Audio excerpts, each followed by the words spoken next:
On November 6, 1944, we reached the east coast of the United States and entered the harbor of New York. That same day, Allied troops in the Netherlands stood east of Nijmegen, and Aachen, the first major German city, had fallen.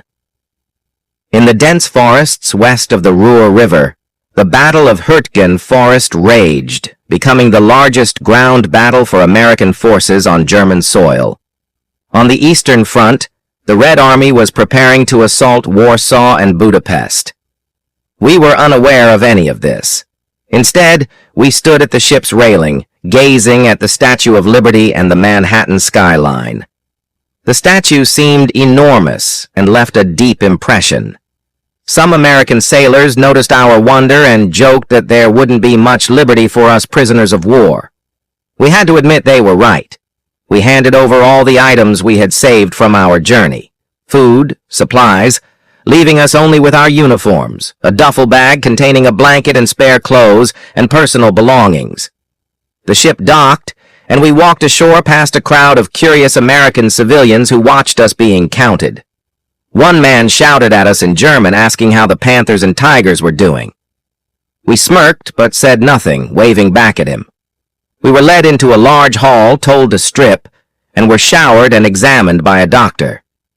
Then we received new clothing, black trousers and a light shirt, while our old uniforms were stuffed into our duffel bags. After being registered again and sorted into groups, we officers were separated. My group of about 15 men was divided from another group of 5 officers labeled as renegades. Each group was sent to a different location. Our officer group, under guard, marched through bustling New York to a subway station. Everything looked strange and colorful to us. Most people barely noticed us as they went about their day. We boarded a subway train that crossed under Manhattan and carried us to a train station where we boarded westbound Pullman carriages. We learned that our destination was Alva, Oklahoma, near the center of the country, about 90 miles from Oklahoma City. Then we heard we were being taken to a Nazi camp, which confused me. I had never been political, either at home or on the front lines. Today that could be criticized, but back then, I saw myself first and foremost as a soldier and officer, responsible for the men under my command. My focus had been on keeping them alive. Each loss weighed heavily, and often I came to the grim conclusion that survival depended more on luck than strategy. When First Lieutenant Bratz and I wrote to the families of fallen soldiers, we avoided dramatics or questions about the meaning of death. Our sense of duty left no room for such thoughts. That was the mindset we lived with. Being called a Nazi for it never occurred to me. I had disliked the party barons even back in the Hitler Youth days. I suspect our resistance during interrogation and our clashes with the renegade officers had landed us in Alva. It made me bitter. Why did insisting on being treated according to the Geneva Convention make one a fanatic? Was I expected to abandon all dignity just because I was now a prisoner? That was something I could never accept. I had my principles, and betraying them now felt like betraying the people I cared about. These thoughts might sound stubborn, but many others felt the same. Our conversations during the voyage and now on the train only deepened our convictions. The war was still ongoing, and most of us had no idea about the atrocities committed in Hitler's name. We still saw ourselves as proud German officers, captured but not dishonored. We often wondered what people at home would think of us. The long train journey to Oklahoma gave us time to reflect. The flat American landscape rolled by. At each stop, we saw new things like massive spherical water towers needed to maintain water pressure across the level land. Our train bore no identifying markings, and American girls sometimes waved at us, mistaking us for their own soldiers. We waved back cheerfully. At one station in a town called Emporia, we even spoke with a German-speaking American girl. Our guards didn't intervene. At night, the towns we passed were lit up, which was striking for us since back home we lived in blackout conditions. Here, work continued day and night in brightly lit factories. The size of America struck us deeply. Hitler had no real idea of what he was up against, I thought. We arrived in Alva at 2 a.m. on November 9th. By morning, we were brought to the camp. It looked like a small town, brightly lit by electric lights. I shared a room with Haffele, my companion since the day of my capture. It had 2 beds, lockers, a table, and 2 chairs. After a short rest, we had breakfast in a large mess hall. At one end stood a lectern draped with a swastika flag, and behind it hung an enormous imperial eagle. The sight shocked me. Then someone read aloud a speech by the Führer. I began to understand why Americans called this the Nazi camp. Later, I learned some even referred to it as Devil's Island. On our way back, I spoke with Haffele. Like me, he wasn't a party member and had little regard for its leadership. His loyalty, like mine, was to the people, not the party. We agreed to lay low and avoid involvement in political matters. Many other prisoners felt the same. They, too, had demanded fair treatment under the Geneva Convention during their capture. But there was also a core of fanatical National Socialists in the camp who made sure we knew who they thought we still served. Most of us found such posturing meaningless. We just wanted to survive and eventually return home. We avoided politics and group alliances and stuck to that approach. On the day we arrived, there were about 1,500 German officers in the camp. Many had been captured in Africa in 1943 or later in Italy. Prisoners were divided into companies of around 200 men, housed in barracks of about 50 men each. Higher-ranking officers had more space. The camp included housing, mess halls, kitchens, restrooms, a sick bay, offices, and warehouses. Guard towers and barbed wire surrounded the entire 550 by 550 yard area. To spot escapees quickly, we were counted every morning and evening. Some had tried to escape, but all had failed. It wasn't surprising. Where could one go in the middle of the United States? The idea of escaping felt pointless. The climate reminded me of North Africa, dry with the occasional sandstorm, but unlike there, we now had solid shelter in the barracks. You tried to avoid being alone by talking for hours about anything and everything. When you were by yourself, your thoughts would take over, often ending in deep worry for your loved ones back home.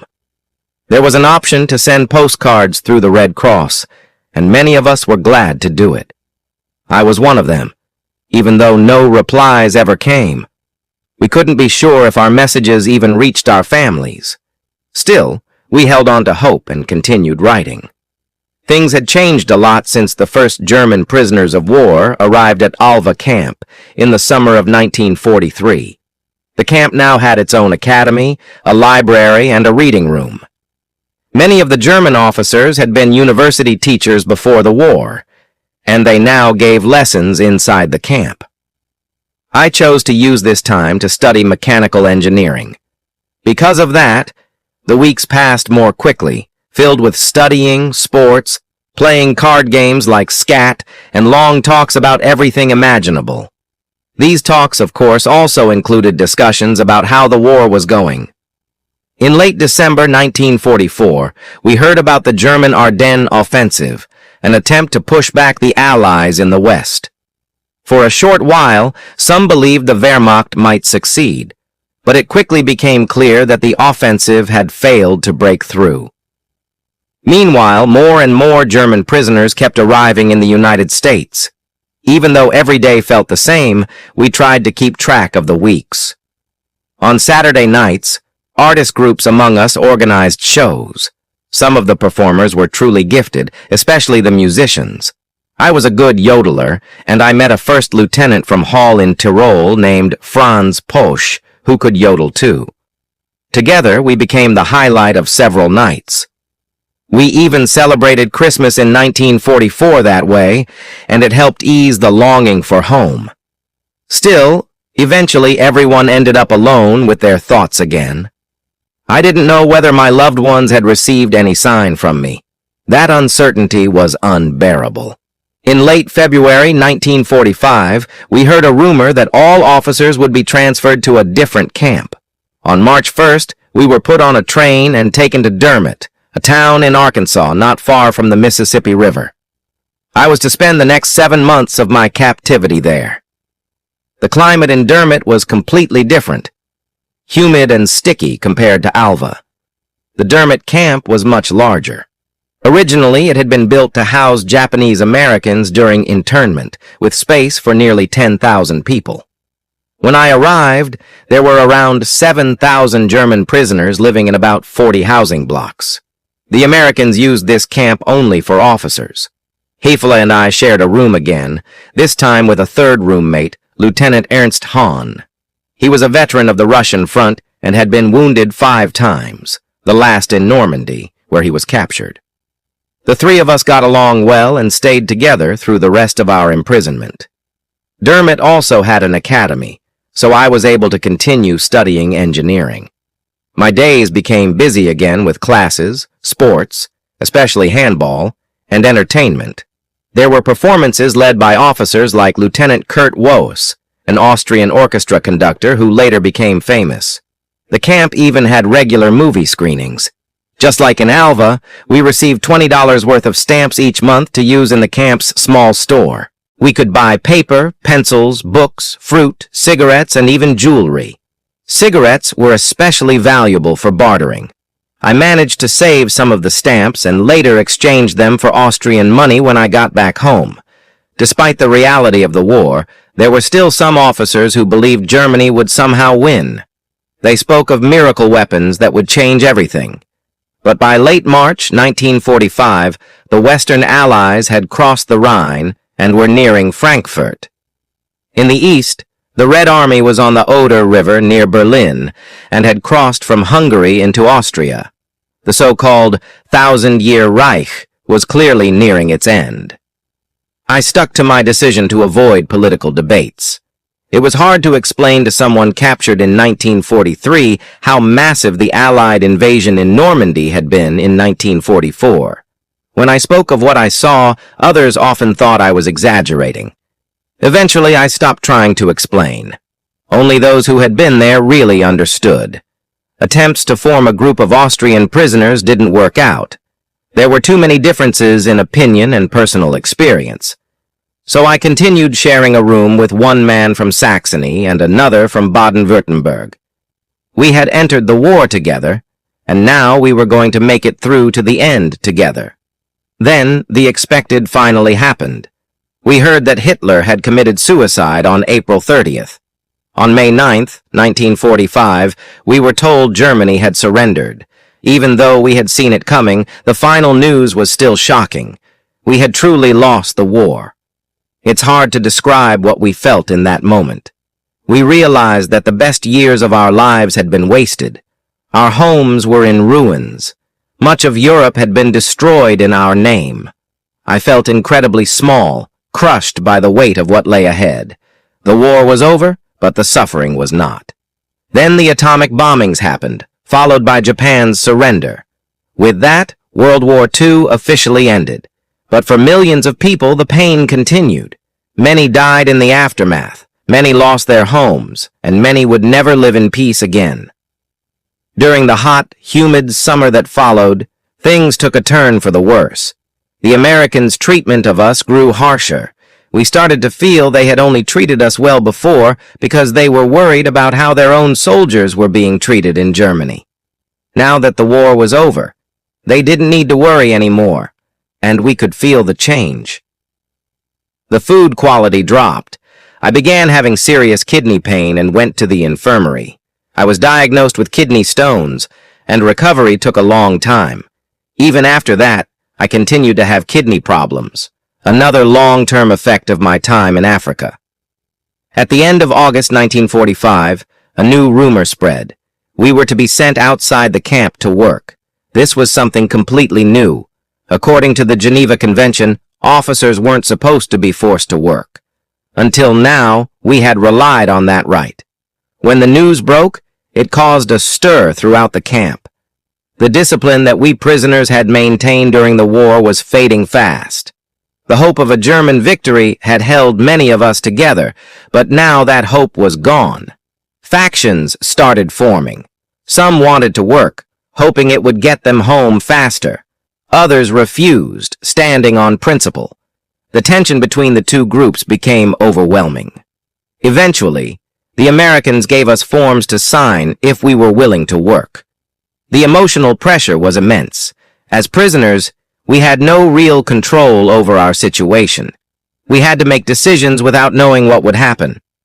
Haefele, Hahn, and I talked it over and decided not to sign. Once we made our choice, we felt a strange sense of relief. We watched others argue and even fight over the decision. Some claimed they hadn't signed but secretly did. When this process ended, the Americans forced us to watch documentary films. These were recordings of what they found in the concentration camps after liberating them. What we saw was so horrifying that we could barely believe it. We didn't want to believe it. If what we saw was real, then our guilt was beyond what we could comprehend. We tried to tell ourselves it was propaganda, but deep inside, a terrible truth began to take hold. Something monstrous had happened behind the front lines, at home, and in the occupied territories. Something words could never fully capture. During lunch, we sat quietly, drenched in sweat from the heat, trying to process what we had seen. I kept asking myself if I had ever heard the term concentration camp before, but each time the answer was no. The experience drained me, and over the next few weeks, I lost more than 11 pounds. I tried to bury the memory by throwing myself into my studies, returning to my childhood dream of becoming an engineer, a profession I believed would be needed in the future. It seemed like a practical goal. But the images and sounds from what I had witnessed kept haunting me. For more than 5 years, I had fought as a young German officer, filled with idealism, for a better life and a respected Germany. Now I was painfully aware that I was being held responsible for political atrocities that had happened far away from where I had served. September 1945 passed, and October first approached. The Americans planned to separate those willing to work from those who weren't. It was done quietly. Those selected to work were told to leave the day before and slipped out the next morning. Many of them had become close friends, yet they left without saying goodbye. At first, my friends Haefele, Hahn, and I didn't realize what was happening. Then it hit us that most of the camp had emptied out. At noon, the remaining 1,200 prisoners, mostly officers, were assembled by the Americans. The others had been moved permanently. It was another disillusioning moment, showing that even the strongest bonds had limits. Still, I understood that many simply wanted to go home. The remaining officers, including us, were relocated to a central section of the camp. We moved into new barracks and anxiously waited to see what would happen next. To our surprise, nothing did.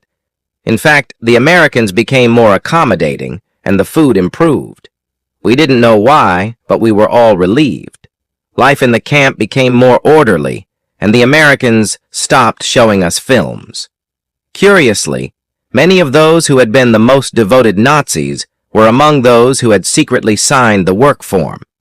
Now they were gone, and we didn't miss them. In late December 1945, we were told that we would return to Europe in January 1946. We were overjoyed. That Christmas, we were in high spirits.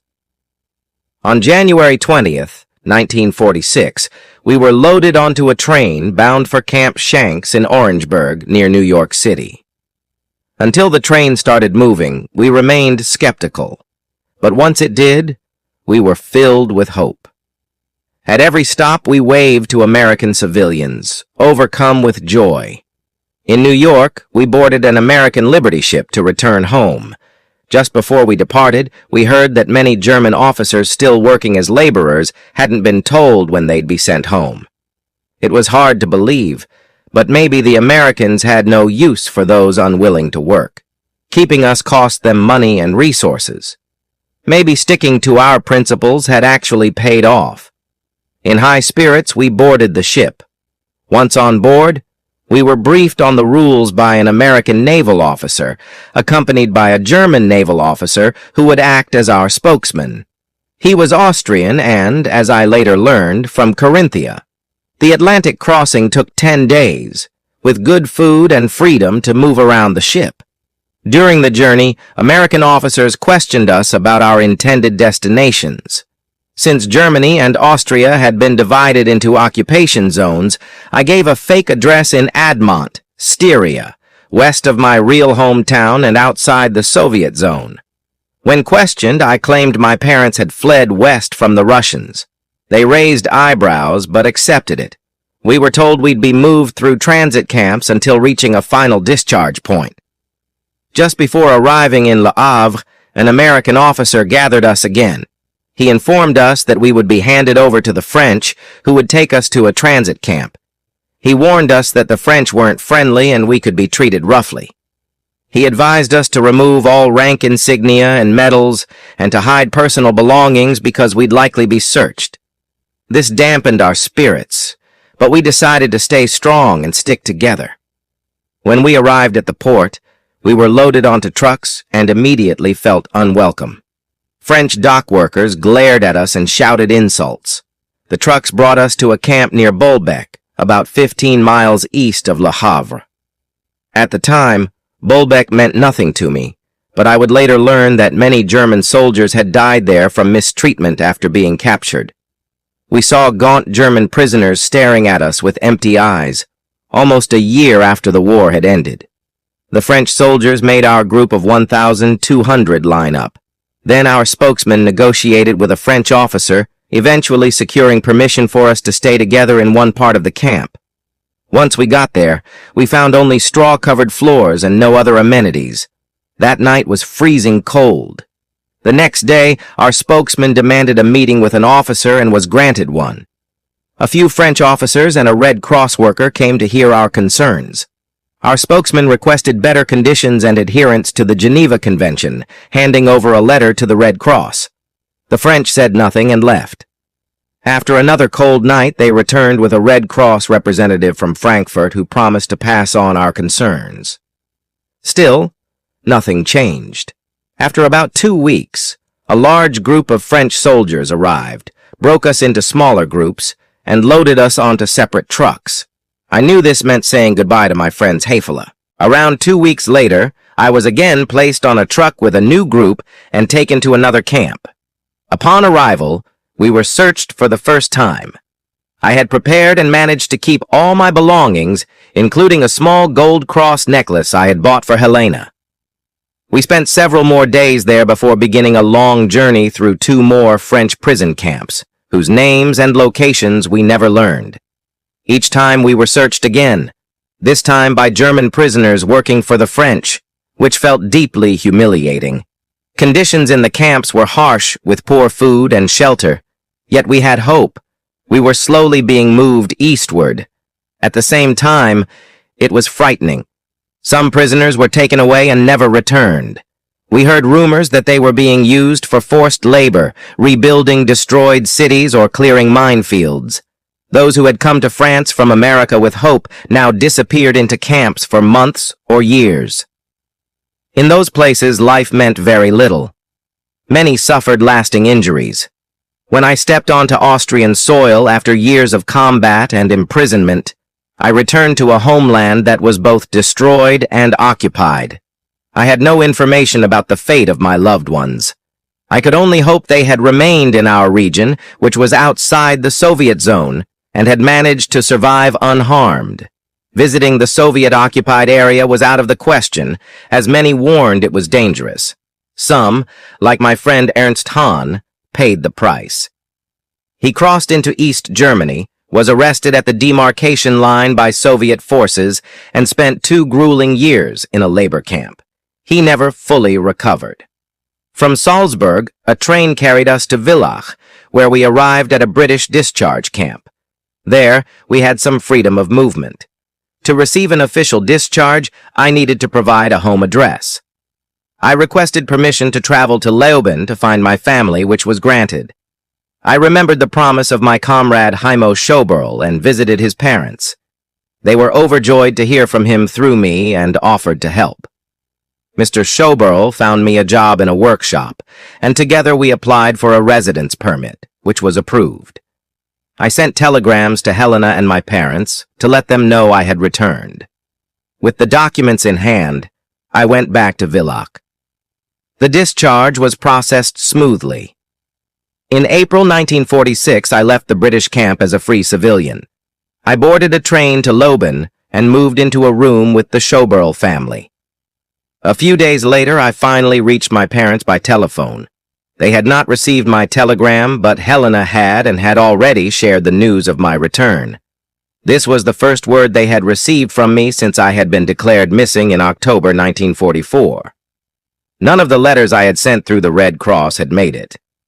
I began preparing for a visit to my hometown. Crossing into the Soviet zone was no easy matter, but I eventually received a 3-day pass. Boarding a train to Potshak, I held my breath as Soviet soldiers checked my documents at the Semmering Pass. Thankfully, they let me through. I had never encountered a Soviet soldier before. Arriving in Potshak in mid-April, the first person I saw was Helena. We embraced, then walked together to my parents' house just 15 minutes away. Everything looked familiar. My parents were waiting and greeted me with a tight embrace. Next, I went to the town hall to register. There, I noticed that things had changed. Some of those who had once loudly supported the Anschluss were now thriving. I realized that certain people always managed to end up on the winning side. The Soviets had placed former Austrian communists in power locally, people once persecuted by the Nazis. At the police station, I was given a document confirming my discharge and noting my position as a leader in the Hitler Youth, which had automatically made me a party candidate. This was in 1940, and I had not opposed it at the time. However, I had never participated in Nazi politics and often spoke critically of its leaders with comrades. Despite this, I was told I would be required to report for labor duty the next day. I showed my British pass and said I was returning to their zone. I also made clear I had not been forced to work as a prisoner, and that wouldn't change. The officers noted my statement without comment. My visit to Potshak had been short, but it brought clarity. I proposed to Helena, and she said yes with joy. We agreed to marry on my birthday, July 20th, 1946. This would be my next trip back. Though food was scarce, both our families did their best to make us feel at home. To this day, I consider it the best day of my life. My joy was doubled when I learned my brother Otto had returned safely too. I was home, and my family had survived. Millions had not been so fortunate. The war had taken lives, homes, and hope from many. I felt a deep humility knowing we had been spared.